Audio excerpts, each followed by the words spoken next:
Good morning student. आज हम देखते हैं कक्षा 10वीं की चौथी कविता छापा।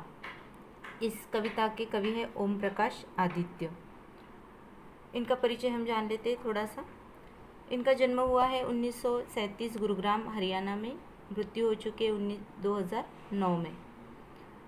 ओम प्रकाश जी का जो निक नेम है वो है आदित्य। ओम प्रकाश जी हिंदी की वाचक परंपरा में हास्य व्यंग्य के शिखर पुरुष होने के साथ साथ ही छंद शास्त्र तथा काव्य की गहनतम संवेदना के पारखी थे। प्रस्तुत जो कविता है छापा, वो एक हास्य व्यंग्य कविता है। आपको पता ही है कि व्यंग्य करना यानी किसी की गलती को दिखाना, लेकिन उसको बुरा लगे बगैर उसकी गलती को उसके सामने लाना। तो छापा जो है वो जिसको हम इंग्लिश में रेड बोलते हैं, तो रेड जो होती है वो आयकर विभाग डालता है। आयकर विभाग यानी इनकम टैक्स। जो बड़े बड़े लोग होते हैं या जिनके पास बहुत सारे पैसे होते हैं, तो ऐसे लोगों के घरों में इनकम टैक्स रेड डालती है, यानी छापा डालती है। आयकर विभाग छापा डालती है। तो प्रस्तुत कविता ये जो है हास्य व्यंग्य कविता है। इसमें कवि ने जो उनके यहाँ छापा मारने के लिए आयकर विभाग के आदमी आए हैं, तो उन आदमी की आर्थिक परिस्थिति छापा मारने वाले की और जो जिसके यहाँ छापा मारा गया है उसकी परिस्थिति का व्यंग्यात्मक वर्णन किया है। कवि कहते हैं कि ये छापा मानो मेरे ही यहाँ पड़ा है, यानी कवि द्वारा एक साधारण से मध्यम वर्गीय आदमी के आर्थिक स्थिति का यहाँ पर उल्लेख किया गया है। तो बच्चों आइए हम कविता पढ़ते हैं। मेरे घर छापा पड़ा, छोटा नहीं बहुत बड़ा। वे आए, घर में घुसे और बोले, सोना कहाँ है? मैंने कहा, मेरी आँखों में है, कई रातों से नहीं सोया हूँ। वे जोश में आकर बोले, स्वर्ण दो स्वर्ण।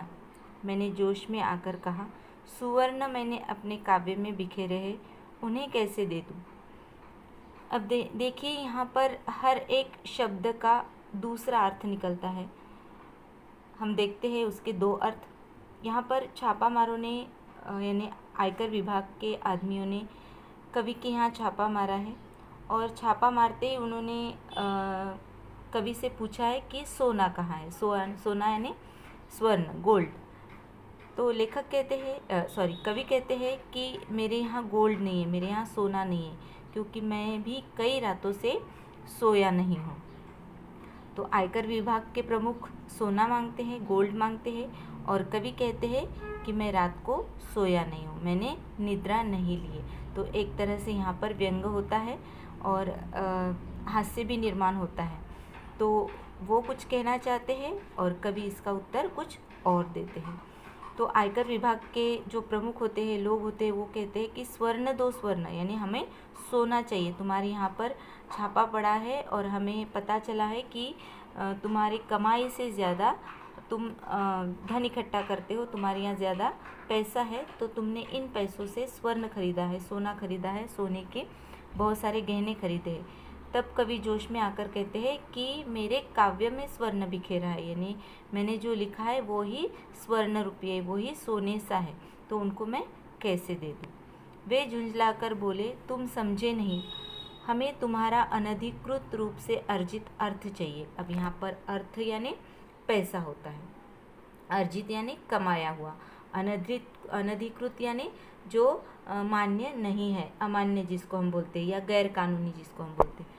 तो छापामारों ने कहा कि हमको तुम्हारे यहाँ का सोना चाहिए, तुम्हारे यहाँ का पैसा चाहिए, अर्जित धन यानी तुम्हारे यहाँ का पैसा चाहिए जो तुमने गैर कानूनी रूप से कमाया है। मैं मुस्काकर बोला, अर्थ मेरी नई कविताओं में है, तुम्हें मिल जाए तो ढूंढ लो। वे कड़क कर बोले, चांदी कहाँ है? मैं भड़क कर बोला, मेरे बालों में आ रही है धीरे धीरे। वे उद्भ्रांत होकर बोले, यह बताओ तुम्हारे नोट कहाँ हैं? परीक्षा से 1 महीने पहले तैयार करूँगा। अब यहाँ पर उन्होंने पैसे मांगे, अर्जित धन, यानी तुम्हारा जो इनकम का स्रोत है उससे ज़्यादा तुमने पैसा कमाया है, वो चाहिए था। तो कवि कहते हैं कि अर्थ मेरी नई कविता में है, यानी मैंने जो कविताएं लिखी है उन कविताओं में मैंने यानी आप अर्थ ढूंढ लीजिए कि वो कविता मैंने किसके ऊपर लिखी है या वो कविता का भावार्थ क्या है। तो अधिकारी कड़क कर पूछते हैं चांदी कहाँ है। चांदी यानी सोना चांदी जो होता है उसमें से चांदी यानी रजत।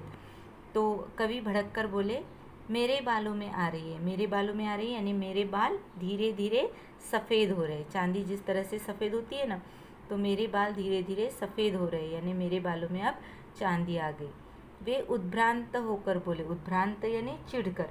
तो वे चिढ़कर बोले बताओ तुम्हारे नोट कहाँ है। नोट यानी पैसे। परीक्षा से 1 महीने पहले करूँगा तैयार। नोट यानी हम जो नोट निकालते हैं, है ना, परीक्षा से पहले हम नोट निकालते हैं, जो टिप्पणियाँ निकालते हैं, छोटी छोटी टिप निकालते हैं, तो वो तो आयकर अधिकारी जो छापा मारने वाले हैं वो कवि से कहते हैं कि तुम्हारे नोट कहाँ है, पैसे कहाँ हैं। तो कवि कहते हैं कि मेरे नोट मुझे पता नहीं, अभी तो नहीं है, लेकिन परीक्षा से 1 महीने पहले मैं उसको ज़रूर तैयार करवा लूँगा। वे गरज कर बोले हमारा मतलब आपकी मुद्रा से है। मुद्रा यानी पैसे। तो वे कड़क कर बोले यानी अधिकारी कड़क कर बोले और उन्होंने कहा कि हमको मुद्राएं चाहिए। मुद्रा यानी सिक्के, ठीक है। पहले के ज़माने में मुद्राएं थी, आपको पता है। तो उन्होंने कहा कि हमको मुद्राएं चाहिए। कवि कहते हैं मुद्राएं आप मेरे मुख पर देख लीजिए। वे खड़े होकर कुछ सोचने लगे, फिर शयन कक्ष में घुस गए। शयन कक्ष जहाँ पर सोते हैं, तो उस कक्ष में यानी उस रूम में वो घुस गए। कौन घुस गए? अधिकारी घुस गए और फटे हुए तकिए की रुई नोचने लगे। जो तकिया रहता है जिसको हम उशी बोलते हैं, तो उस फटे हुए तकिए की वो रुई नोचने लगे यानी फटे हुए तकिए में वे देखने लगे कि इसमें सिक्के है, नोट है या और कुछ छुपा कर रखा हुआ है। उन्होंने टूटी अलमारी को खोला। कवि के यहाँ जो एक अलमारी थी, उन्होंने उस टूटी अलमारी को भी खोला। रसोई की खाली पीपियों को टटोला यानी रसोई घर में जो कनस्तर रखे थे, डब्बे रखे थे, उन्होंने उस पीपियों को भी टटोल कर देखा कि कहीं इसमें कुछ है तो नहीं।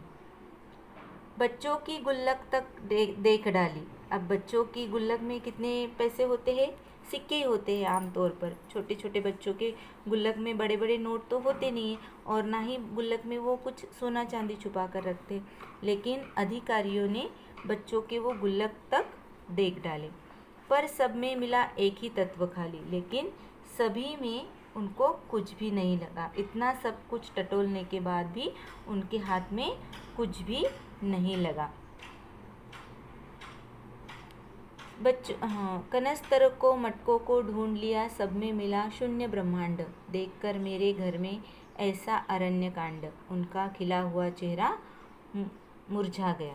अब कवि के घर में खाली जंगल यानी कवि के घर में उनको ना पैसे मिले, ना सोना चांदी मिले, ना कुछ ऐसे हीरे जवाहरात मिले। तो ऐसा उनके घर का हाल देखकर जो अधिकारी आए थे छापा मारने के लिए, उनका चेहरा मुरझा गया यानी वो निराश हो गए।